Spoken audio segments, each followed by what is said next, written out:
Assalamualaikum warahmatullahi wabarakatuh.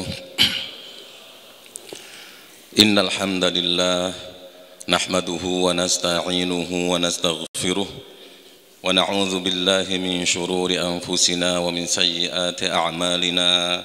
May yahdihillahu fala mudilla lahu wa man yudlil fala hadiya lahu.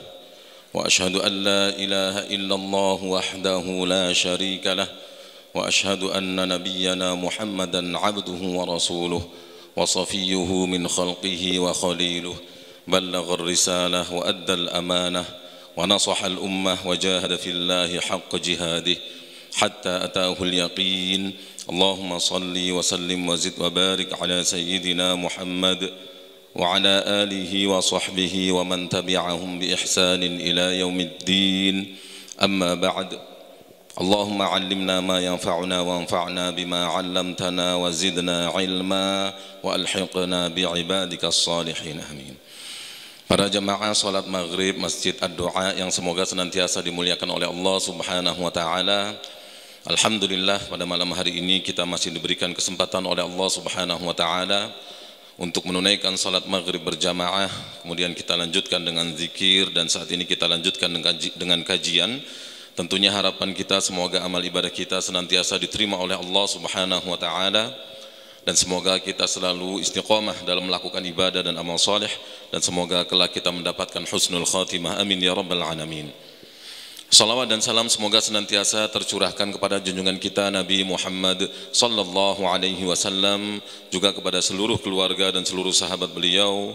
Semoga sebagaimana Allah mengumpulkan kita pada malam hari ini di Masjid Ad-Du'a yang kita cintai ini, semoga kelak Allah juga mengumpulkan kita bersama Rasulullah sallallahu alaihi wasallam di surga Firdaus. Amin ya rabbal alamin. Jamaah yang dimuliakan oleh Allah Subhanahu wa taala, insyaallah kita akan melanjutkan kajian kita terhadap kitab Sahih Al-Imam Al-Bukhari rahimahullah ta'ala, dan kita masih membahas atau masih mengkaji di Kitabul Iman pada bab Alamatul Imani Hubbul Ansar. Bab tanda-tanda iman, salah satunya adalah cinta kepada orang-orang Ansar. Hadis yang pertama dalam bab ini telah kita bahas pada pertemuan sebelumnya. Adapun hadis yang berikutnya yaitu hadis nomor 18 dalam Sahih Bukhari, di sini saya akan membacakan ya, yaitu dari sahabat Ubadah ibn As-Samit radhiyallahu anhu. Ya, hadis ini diriwayatkan oleh sahabat yang bernama Ubadah ibn As-Samit radhiyallahu anhu. Beliau ini adalah salah satu sahabat dari kalangan Ansor. Nah, kemarin ada yang salah paham ya, Ansor itu bukan suku. Nah, jadi kalau suku di Madinah itu ada namanya suku Aus, ada suku Khazraj, kemudian ada orang-orang Yahudi di sana dan sebagainya. Tapi Ansor ini adalah julukan untuk orang-orang Muslim yang orang-orang yang masuk Islam dari kalangan penduduk Madinah. Nah, sedangkan yang dari Mekah ketika hijrah mereka disebut muhajirin. Nah, jadi muhajirin dan Ansor ini bukan nama suku, tapi julukan untuk mereka bagi yang hijrah dari Mekah dari berbagai suku, ya, mau suku Quraisy, suku apa saja. Ketika hijrah ke Madinah mereka disebut muhajirin atau muhajirun ya. Adapun yang menyambut di Madinah orang-orang yang sudah masuk Islam dari penduduk Madinah, maka mereka mendapatkan julukan Al-Ansor, golongan Ansor ya. Jadi ini Ansor dan muhajirin ini bukan suku. Kalau suku ada sendiri. Suku ada sendiri. Baik, jamaah yang dimuliakan oleh Allah Subhanahu wa taala, sahabat Nabi yang bernama Ubadah bin Samit radhiyallahu anhu di sini disebutkan wa kana syahida badran. Sahabat Ubadah bin Samit, perawi hadis ini adalah salah satu sahabat yang ikut dalam perang Badar. Ini perang Badar tentu kita sudah tahu terjadi di tahun kedua hijrah, setelah hijrah. Perang terbesar pertama setelah Nabi Muhammad SAW adalah perang Badar.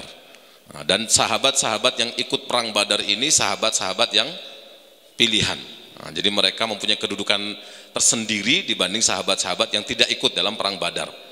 Karena perang Badar ini memang perang yang sangat luar biasa, di mana jumlah kaum muslimin ketika itu yang ikut perang hanya sepertiga dari jumlah orang-orang musyrik yang datang untuk menghadapi kaum muslimin. Jadi sahabat-sahabat yang mengikuti atau ikut perang Badar ini adalah sahabat-sahabat yang istimewa, dan tidak semua sahabat Nabi Muhammad SAW ikut dalam perang Badar ini. Makanya kalau kita membaca tentang keistimewaan para sahabat yang ikut perang Badar itu macam-macam. Ada yang masyhur, seorang sahabat yang bernama Hatib bin Abi Balta'ah. Ada namanya Hatib bin Abi Balta'ah. Itu beliau ikut perang Badar. Nah, tapi pada namanya manusia, pasti kadang melakukan apa? Kesalahan. Jadi sebelum Fathu Makkah, sebelum tahun ke-8 Hijriah, Nabi Muhammad SAW pernah merencanakan untuk ke Mekah, untuk Fathu Makkah, untuk menaklukkan Makkah. Maka Hatib bin Abi Balta'ah ini, ya, beliau ini sudah ke Madinah, ya, hijrah. Nah, beliau ini mengirimi teman-temannya yang masih ada di Mekah, yang masih musyrik, mengabari mereka bahwa Nabi Muhammad ini akan menyerbu kalian, ngirim surat. Nah, ini kan berarti membocorkan rahasia Nabi. Nah, tapi Nabi Muhammad SAW sebelum dia sampai ke Mekah diberitahu oleh malaikat Jibril bahwa Hatib bin Abi Balta'ah ini membocorkan rahasia dengan mengirim surat menuju ke Mekah. Nah, akhirnya Nabi Muhammad sudah diberitahu malaikat Jibril, kemudian dikejarlah orang yang membawa surat itu. Jadi Hatib bin Abi Balta'ah radhiyallahu anhu menitipkan surat itu kepada seorang wanita yang akan pergi ke Mekah. Dikejar, nah sebelum sampai Mekah sudah tersusul, akhirnya diperintahkan untuk menyerahkan surat tersebut. Akhirnya tidak jadi bocor. Nah, para sahabat yang tahu kalau sahabat Hatib bin Abi Balta'ah ini membocorkan, marah, karena ini rahasia Rasulullah SAW, dan ini seperti pengkhianatan lah begitu ya. Sampai Umar bin Khattab radhiyallahu anhu mengatakan, ya, saya siap untuk menghukum mati dia, ya, karena itu. Tapi Rasulullah SAW mencegahnya, jangan. La'allallaha qad ittala'a ala ahli Badrin. Bisa jadi Allah sudah, ya, memberi keistimewaan sendiri terhadap penduduk Badar atau terhadap para sahabat yang ikut perang Badar. Dan Allah berfirman bisa jadi kepada mereka, i'malu ma syi'tum faqad ghafartu lakum. Lakukanlah wahai orang-orang yang ikut perang Badar, lakukanlah sesuka kalian, aku telah mengampuni kalian. Nah, maksudnya apa? Maksudnya di sini dalam hadis ini Ubadah bin Samit radhiyallahu anhu disebutkan wa kana syahida badron. Beliau adalah salah satu sahabat yang ikut dalam perang Badar. Nah, ini penyebutan ini menunjukkan beliau sahabat yang istimewa, salah satu. Kemudian wa huwa ahadun nuqaba'i lailatal aqabah, dan beliau adalah salah satu orang pimpinan dari Madinah yang ikut baiat di malam Aqabah. Ini jadi Rasulullah, ya, tentang malam Aqabah ini, ya, perlu kita jelaskan di sini. Jadi Rasulullah SAW, nah, sebelum hijrah ke Madinah, ya, sebelum hijrah ke Madinah, beliau berdakwah kepada orang-orang yang datang dari berbagai kawasan menuju Mekah untuk haji. Nah, jadi haji dulu itu sebelum Islam sudah menjadi tradisi orang-orang Arab. Jadi itu bisa jadi warisan dari Nabi Ibrahim alaihissalam.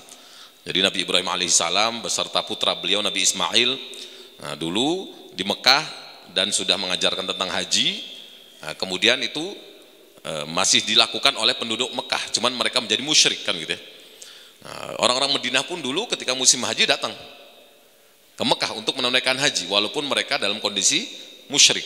Nah, jadi memang sudah tradisi orang-orang Arab dulu, ya, sebelum Nabi Muhammad SAW mereka melakukan haji. Nah, maka Nabi Muhammad SAW sebelum hijrah, nah, yaitu pada tahun 12 kenabian, 12 setelah diangkat menjadi nabi, ya. Jadi kita ingat Nabi Muhammad SAW hijrah pada tahun berapa? 13, ya, awal-awal 13 setelah diangkat menjadi nabi. Ini sirah Nabi biar tahu. Jadi Nabi Muhammad SAW berdakwah di Mekah selama 13 tahun, ya, 13 tahun. Nah, jadi tahun ke-12, ya, sekitar 1 tahun sebelum hijrah, nah, beliau bertemu dengan orang-orang Ansor, orang-orang Madinah yang ikut haji tetapi sudah muslim. Nah, jumlah mereka ketika itu 12 orang saja. Nah, Rasulullah SAW berjumpa dengan mereka. Nah, kemudian mereka berkumpul di Aqobah. Nah, makanya di sini disebutkan sahabat Ubadah ibnu Samit adalah salah satu nuqoba, salah satu tokoh yang ikut dalam baiat di malam Aqobah. Aqobah itu nama tempat. Bapak Ibu yang pernah haji mungkin ya tahu ada nama Jamrah atau Jumroh.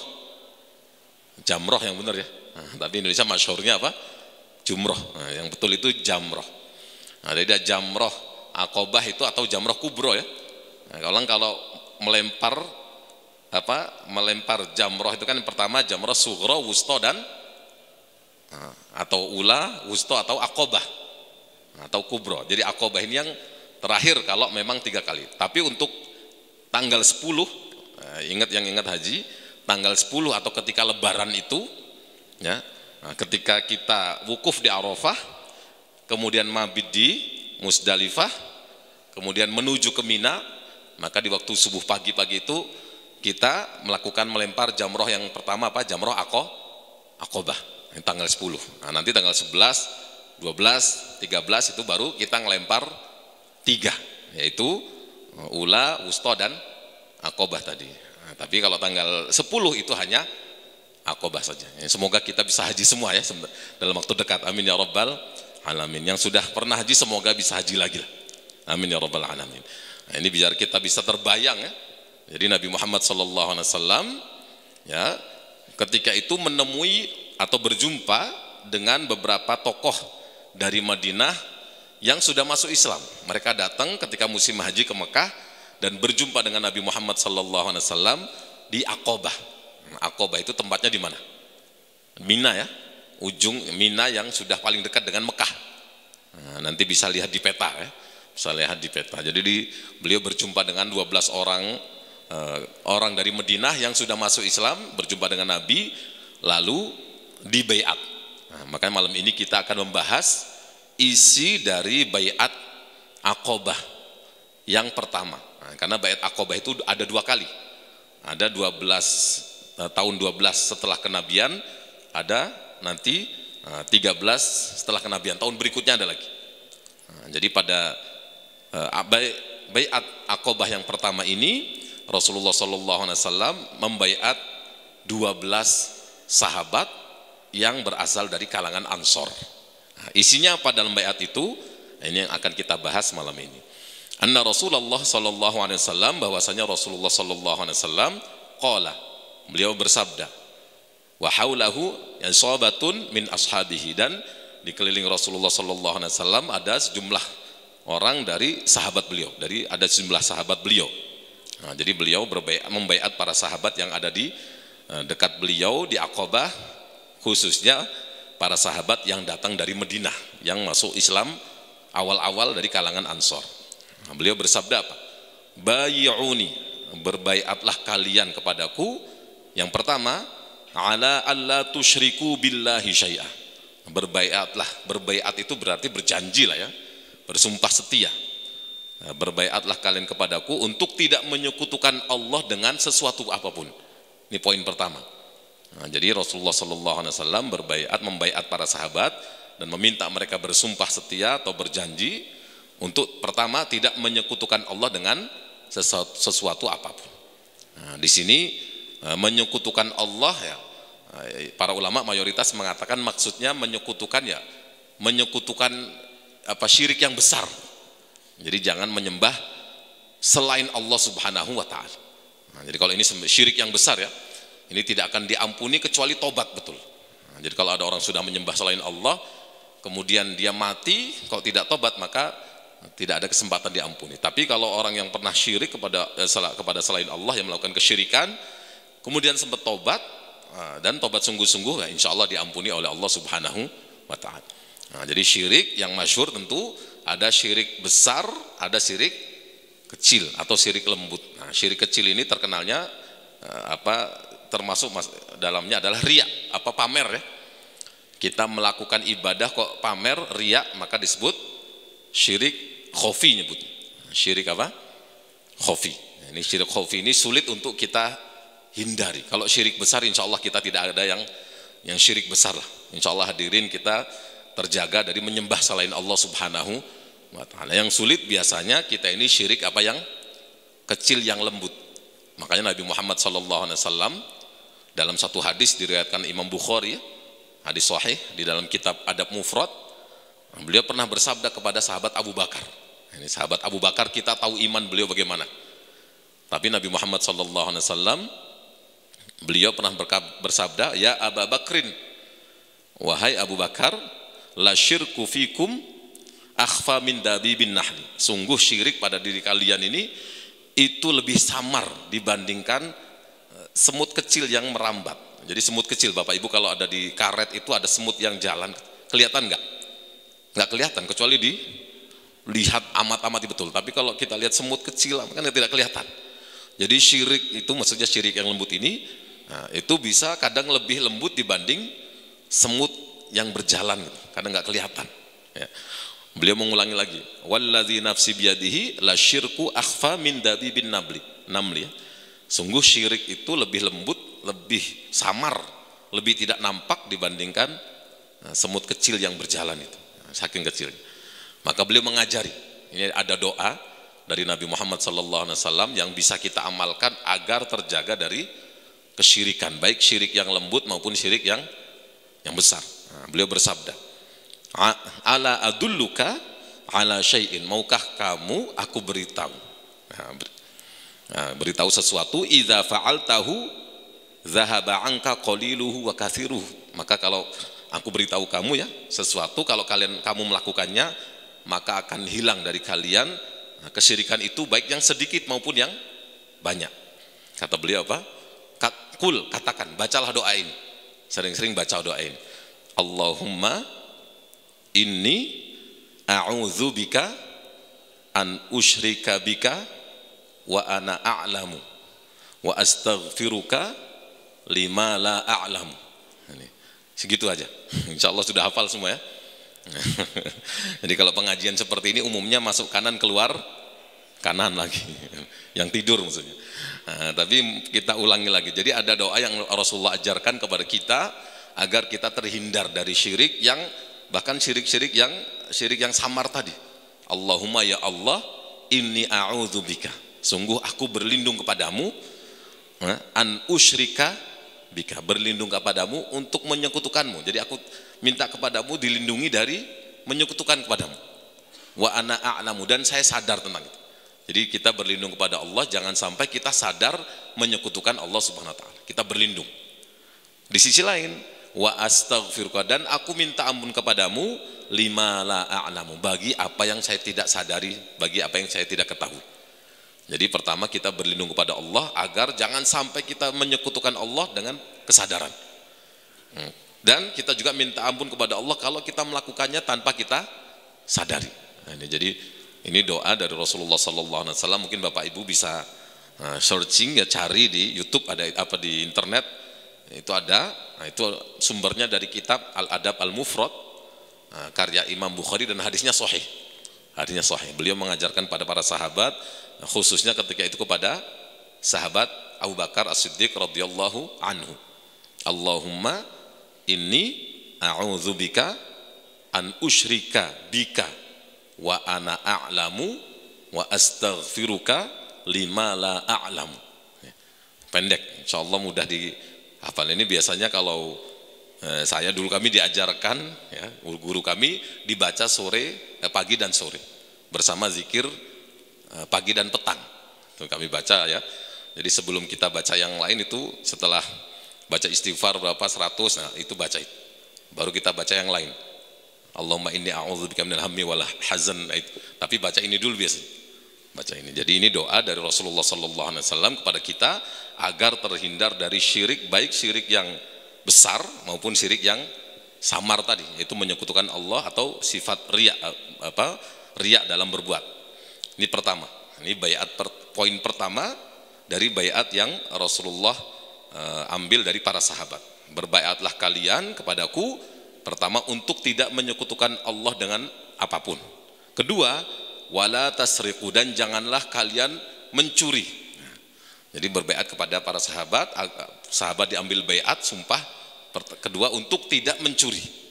Nah, mencuri tentu ini ya suatu kejahatan Nah, dalam Al-Quran pun disebutkan ya, nah, dalam Al-Quran disebutkan ayat ya, tentang hukuman bagi pencurian.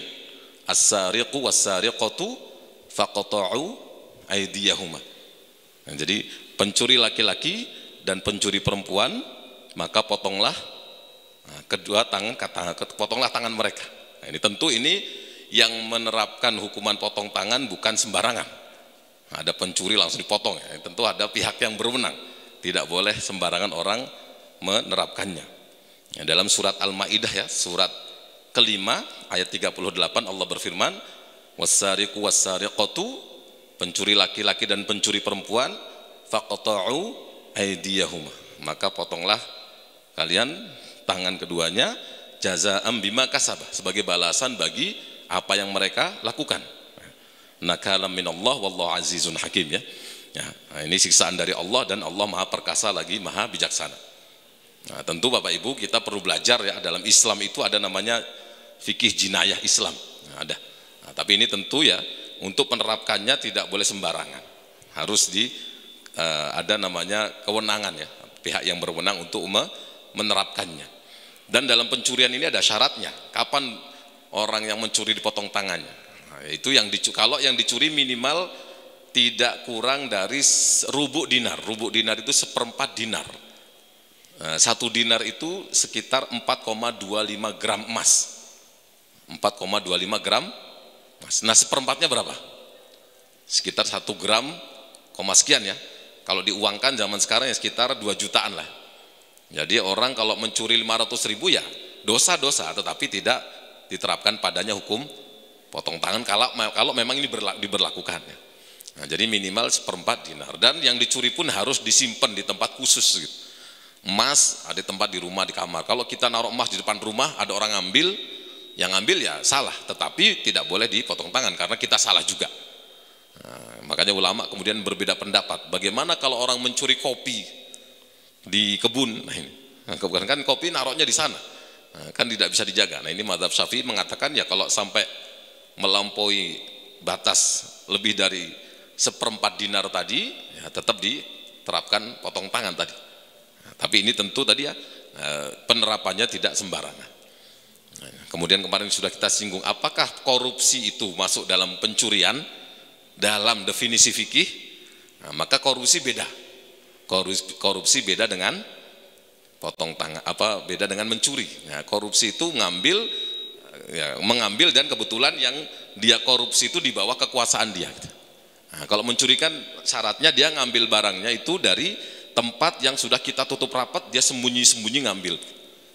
Nah, kemudian kalau nyopet, apakah mencuri, dan ini ada pembahasan sendiri dalam fikih jinayah Islam. Insya Allah kapan-kapan bisa kita bahas lah ya.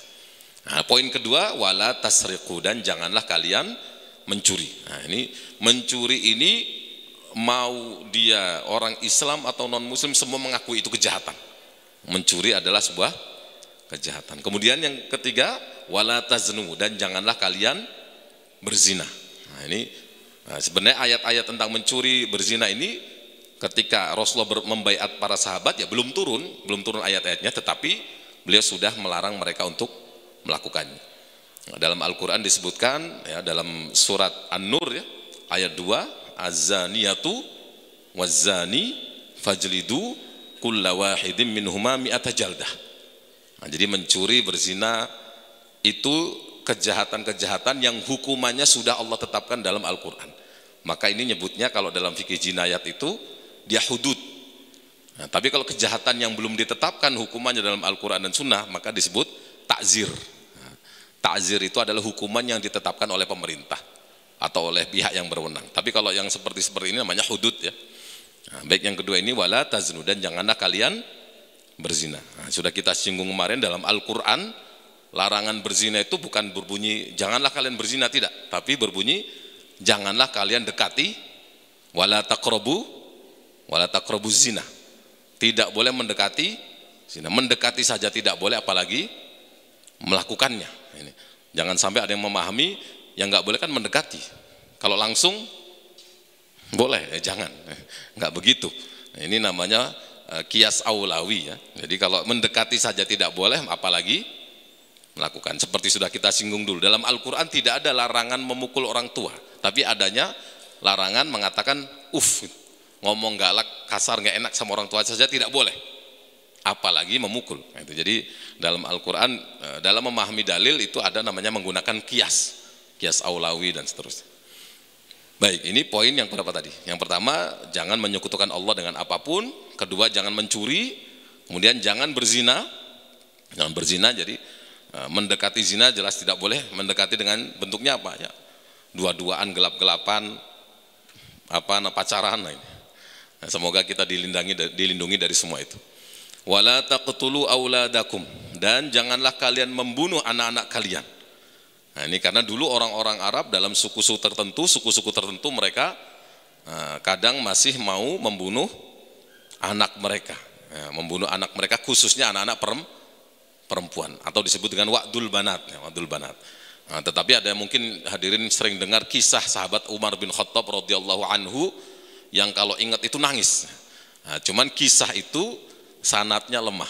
Nah, jadi kisah itu banyak mengatakan tidak betul. Umar bin Khattab radhiyallahu anhu tidak pernah melakukan itu. Karena kisah itu tidak ditemukan dalam sumber-sumber yang diakui dalam hadis.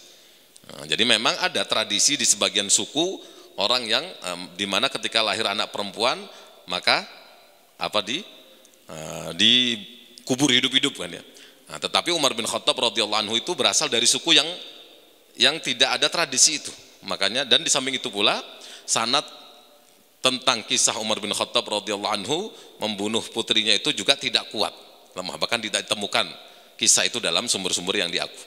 Makanya kisah Umar bin Khattab radhiyallahu anhu membunuh anaknya itu bisa dikatakan ya fiktif. Nah, tapi memang ada sebagian orang-orang yang dulu membunuh anak mereka. Nah, dan kebiasaan ini disinggung dalam Al-Quran ya, dalam surat An-Nahl ya, ayat 58 disebutkan di sana. Wa idza busyira ahaduhum bil untha, jika salah seorang dari mereka diberitahu bahwa anak yang lahir maka adalah perempuan. Dhalla wajhuhu muswadda wa huwa kadhim, maka wajah mereka hitam dan marah, nggak suka. Yatawara minal qaum, mereka ngumpet-ngumpet dari orang. Minal huzni, karena malu, karena sedih. Ya. Min su'i ma busyira. Yatawara minal qaumi min su'i ma busyira bihi. Mereka kalau diberitahu anaknya perempuan, mereka ngumpet-ngumpet malu. Nah, karena buruknya informasi yang mereka terima. Nah, dan mereka pun berpikir, ayumsikuhu ala hunin, apakah tetap mempertahankannya hidup tapi dalam kondisi hina, am yadussuhu fi turab, atau nginjak menenggelamkan bayi itu di dalam tanah. Nah, jadi dulu orang ada tradisi jahiliyah seperti itu. Maka dalam hadis ini Rasulullah sallallahu alaihi wasallam dalam baiat ini melarang mereka untuk wala taqtulu auladakum. Jangan kalian membunuh anak kalian. Dan dalam Al-Qur'an juga disebutkan kita dilarang membunuh anak kita karena takut miskin atau karena miskin. Ada dua ayat.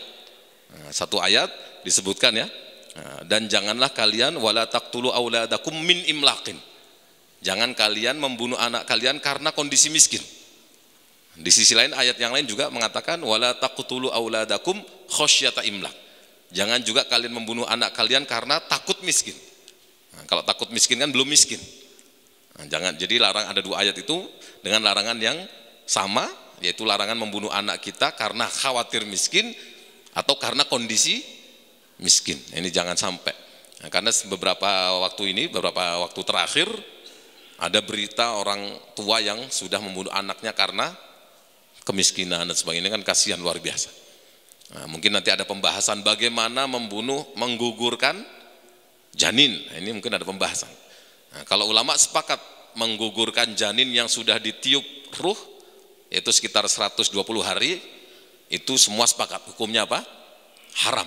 Nah, kecuali kalau membahayakan ibunya, misalnya kalau tidak digugurkan membahayakan ibunya, misalnya nanti anaknya karena punya penyakit apa, ibunya kalau dia tetap mempertahankan janinnya, ibunya akan kena penyakit yang bikin mati sekalian, maka boleh.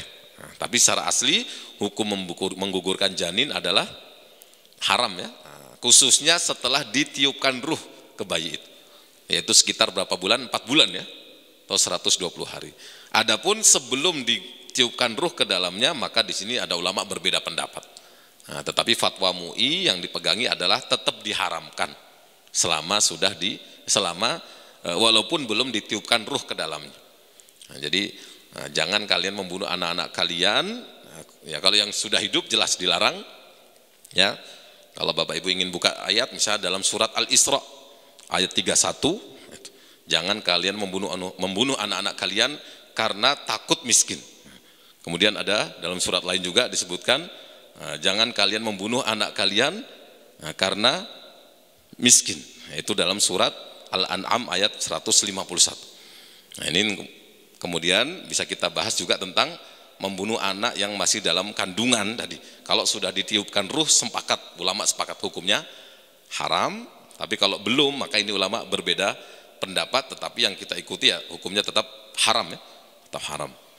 Nah, kemudian masih ada waktu. Wala ta'tu bibuhtanin taftarunahu baina aidikum wa arjulikum. Ini poin berikutnya dalam baiat yang Rasulullah ambil dari para sahabat di baiat Aqabah yang pertama. Tadi yang pertama tidak menyekutukan Allah dengan apapun, kedua tidak mencuri, dilarang mencuri, ketiga jangan kalian berzina, keempat jangan kalian membunuh anak-anak kalian, yang kelima wala ta'tu bibuhtanin taftarunahu baina aidikum wa arjulikum. Jangan kalian membuat-buat tuduhan palsu. Jangan kalian membuat tuduhan-tuduhan palsu yang kalian buat-buat nih. Seperti apa? Yang menuduh orang lain berzina atau menuduh orang lain melakukan perbuatan-perbuatan yang yang mesum padahal tidak betul. Nah, ini dalam rangka menjaga kehormatan. Maka kita dilarang menuduh sembarangan orang lain berzina. Maka dalam Islam itu sangat ketat, ya. Harus saksinya ada minimal 4 dan semua menyaksikan. Makanya misalnya ada di antara, ya, ada orang lah ngaku saya melihat langsung orang itu berzina, tapi satu orang saja ngaku, maka omongan dia tidak diterima, bahkan dia yang dihukum. Ya, walaupun dia ngaku sumpah-sumpah demi Allah dan sebagainya, tetap dia tidak bisa diterima. Ya, karena dalam syariat Islam orang yang ngaku melihat orang berzina dan bisa diakui itu kalau yang melihatnya 4 orang dan lihatnya pun yang lihat betul-betul melakukan. Makanya pada zaman Nabi Muhammad SAW, orang yang berzina dan berhasil dihukum itu rata-rata mengaku, bukan kesaksian orang lain. Nah, jadi kejahatan itu kan salah satu pembuktiannya dengan pengakuan. Bahkan pengakuan itu kan pembuktian yang paling kuat, ya. Ada orang ngaku saya melakukan ini kejahatan, ini paling kuat. Nah, setelah itu baru kesaksian. Nah, pada zaman Nabi Muhammad SAW diberlakukan hukuman zina terhadap beberapa orang, dan itu semua berdasarkan pengakuan dari pelakunya, bukan dari kesaksian orang lain. Nah, ini jadi jangan sampai kita menuduh orang lain berzina sembarangan. Nah, kalau kita melakukannya maka kita masuk kategori orang fasik. Orang fasik ya orang pelaku maksiat. Dan kalau kita melakukan itu kemudian kita diketahui melakukan itu tadi, menuduh orang sembarangan, maka kesaksian kita sebenarnya tidak diterima lagi. Tidak boleh Anda jadi wali, untuk wali nikah tidak boleh, saksi nikah tidak boleh, karena Anda sudah jadi fasik. Nah, makanya untuk jangan sampai mudah kita menuduh orang berbuat zina, karena zina ini perbuatan yang sangat buruk, ya, sangat buruk sampai-sampai untuk menetapkan perbuatan zina orang pun membutuhkan saksi yang tidak sedikit, harus 4. Berbeda dengan yang lainnya, kalau pencurian saksi cukup 2. Ini cukup 2. Anda saksi cukup 2 apa? Jadi untuk masalah keuangan apa saksi cukup 2, tapi kalau utang piutang itu cukup 2. Tapi kalau untuk zina maka harus 4. Atau kalau misalnya melihat hilal awal bulan itu cukup 1. Tidak perlu ada lebih dari 1. Nah, ini zina kok sampai 4 ya, karena saking buruknya perbuatan zina dan tuduhan zina itu. Nah, maka di dalam Al-Qur'an juga ditegaskan tentang larangan menuduh orang berzina, khususnya orang-orang yang terhormat, yaitu dalam surat An-Nur ayat 4, ya. Walladzina yarmunal muhsanat dan seterusnya. Nah, ini poin kelima. Yang selanjutnya wala ta'su fi ma'rufin, dan janganlah kalian berbuat maksiat membangkang, ya, membangkangku kalau dalam riwayat lain wala ta'suni, dan janganlah kalian membangkang terhadapku dalam perintah hal yang kebaikan. Nah, misalnya Rasulullah memerintahkan kebaikan, maka kalian jangan membangkangnya dengan tidak melakukannya. Nah, dalam arti beliau memerintahkan para sahabat di sini untuk menunaikan perintah beliau dalam kebaikan-kebaikan. Ini poin terakhir dalam baiat Aqabah yang pertama. Nah, yaitu yang terakhir beliau melarang para sahabat tadi, khususnya orang-orang Madinah yang hadir, nah, itu jangan sampai kalian membangkangku dalam perintahku kepada kebaikan. Faman wafa minkum fa ajruhu 'ala Allah. Maka barang siapa dari kalian yang melaksanakan dari poin-poin tadi, kalian jaga melaksanakannya, maka orang yang melaksanakan tadi akan mendapatkan pahala dari Allah Subhanahu wa taala. Jadi ada dihadirin, kalau kalian tidak menyekutukan Allah, tidak mencuri, tidak berzina, tidak membunuh anak-anaknya dan seterusnya tadi, maka dia akan mendapatkan pahala dari Allah Subhanahu wa taala. Wa man asaba min dzalika syai'an, dan orang yang melakukan sebagian dari tadi, misalnya melanggar sebagian dari yang saya sebutkan tadi, fa'uqiba fid dunya, lalu dia dihukum di dunia ini, ya, ketahuan misalnya ada orang berzina, dihukum dengan hukuman zina, fahuwa kafaratun lahu, maka hukuman itu menjadi kafarat baginya. Nah, jadi orang yang membunuh kemudian dihukum, atau orang yang berzina kemudian diketahuan ada saksi dan dihukum di dunia ini, maka itu menjadi kafarat baginya. Kafarat baginya berarti di akhirat sudah tidak ada hukuman yang menunggu lagi. Tetapi waman asaba min dzalika syai'an, tapi jika ada orang yang melanggar sebagian dari baiat tadi, summa satarahullah, dan kemudian Allah menutupinya. Jadi ada orang melakukan perbuatan yang dilarang tadi, tapi Allah menutupinya, dalam arti tidak ketahuan dan tidak dihukum, ya. Fahuwa ilallah, maka dia terserah kepada Allah. Nah, jadi misalnya ada pelaku maksiat mencuri atau apa dan tidak ada yang tahu karena Allah menutupinya, maka itu kewenangannya hanya milik Allah Subhanahu wa taala. Insya'a afa anhu, jika Allah berkehendak Allah akan memaafkannya, wa insya'a aqabahu, tapi jika Allah berkehendak maka Allah akan menghukumnya. Nah, jadi kalau ada orang melakukan maksiat di antara kita, sebaiknya kita tutupi, kecuali mencuri, ya. Kalau mencuri harus kita kembalikan. Kalau maaf berzina dan apa, itu jangan ngomong siapa-siapa, tutupi dan tobat kepada Allah Subhanahu wa taala dengan harapan Allah mengampuni. Karena kalau dihukum di dunia ini maka itu menjadi kafarat. Tapi umumnya kita tidak ada hukuman tadi, ya. Di dunia ini kan tidak ada hukuman perbuatan-perbuatan tadi. Maka itu artinya Allah menutupinya, dan nanti Allah yang akan menetapkan apakah diampuni atau Allah akan menghukumnya. Tapi poin di sini sedikit, ya. Orang kalau melakukan maksiat kok ketahuan, orang lain biasanya itu perbuatannya bukan yang pertama. Jadi kalau kita melakukan maksiat kok masih ditutupi oleh Allah, segera tobat sebelum Allah bongkar, gitu, ya. Baik jamaah yang dimuliakan oleh Allah Subhanahu wa taala, demikian kajian kita pada malam hari ini berkaitan dengan poin-poin dalam baiat Aqabah yang pertama yang Rasulullah tetapkan atas para sahabat yang hadir, khususnya dari kalangan Ansor yang jumlahnya 12 orang. Semoga bermanfaat dan semoga Allah SWT senantiasa membimbing kita untuk selalu istiqomah, dan semoga Allah SWT meridhoi kita semua. Amin ya rabbal alamin. Wal afu minkum. Assalamualaikum warahmatullahi wabarakatuh. Kisah inspiratif, hukum Islam, adab seorang muslim, tata cara beribadah, amalan kehidupan, motivasi sukses dan cara bisnis, parenting Islam dan Samawa.